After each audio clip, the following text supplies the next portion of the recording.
आणि फक्त श्री स्वामी समर्थ सेवा मार्ग आहे. तुम्ही सगळे खूप भाग्यवान आहे की इथं बसले, तुम्ही पारायणाला बसले, मार्गदर्शन ऐकताय, आरतीला येताय. कारण इथं येणारा सेवेकरीच मुळात भाग्यवान असतो.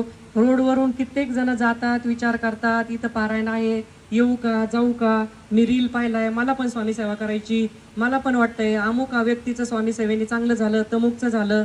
त्याच्यामुळं आपण स्वतःला भाग्यवान ठरवायचंय. पण सेवा आपल्यापुरती सीमित ठेवायची का?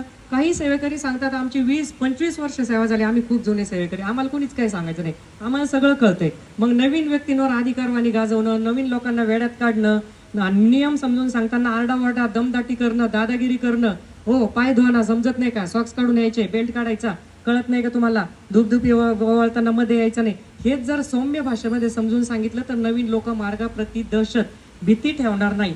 आज प्रत्येकाला इगो खूप मोठा झालेला आहे प्रत्येकाचा. मी केंद्रात गेले होते, पण तिथल्या एका जुन्या ताईंनी मला इतकं जोरात ओरडले, माझा इतका मोठा अपमान झाला, मी परत त्या केंद्राची पायरी चढणार नाही. बाबा तुझं नुकसान होतंय, तुला कळत नाहीये. 17व्या अध्यात स्वामी सुतांचं तेच झालं. त्यांनी अपमान, सुत म्हणजे मुलगा, महाराजांनी ज्यांना मुलगा मानलं, जेवढा मुलाचा अधिकार दिला, पण अपमान वाटला म्हणून महाराजांमध्ये त्यांच्यामध्ये अंतर वाढून घेतलं. जेव्हा त्यांचं मरण महाराजांना दिसत होतं तेव्हा महाराज निरोप पाठवत होते, त्याला बोलून घ्या, नाही आले.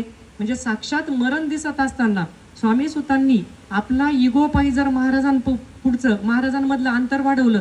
तुम्ही आम्ही जर याच्या पायी जर केंद्र सोडत असेल किंवा कोणतरी ओरडलं, अपमान झाला सामुदायिक सेवेमध्ये, काय होतं, जे पंच कमिटी जे काम करणारे आहे सक्रिय सेवेकरी, ते त्र्यंबकेश्वरला, दिंडोरीला जाऊन येतात.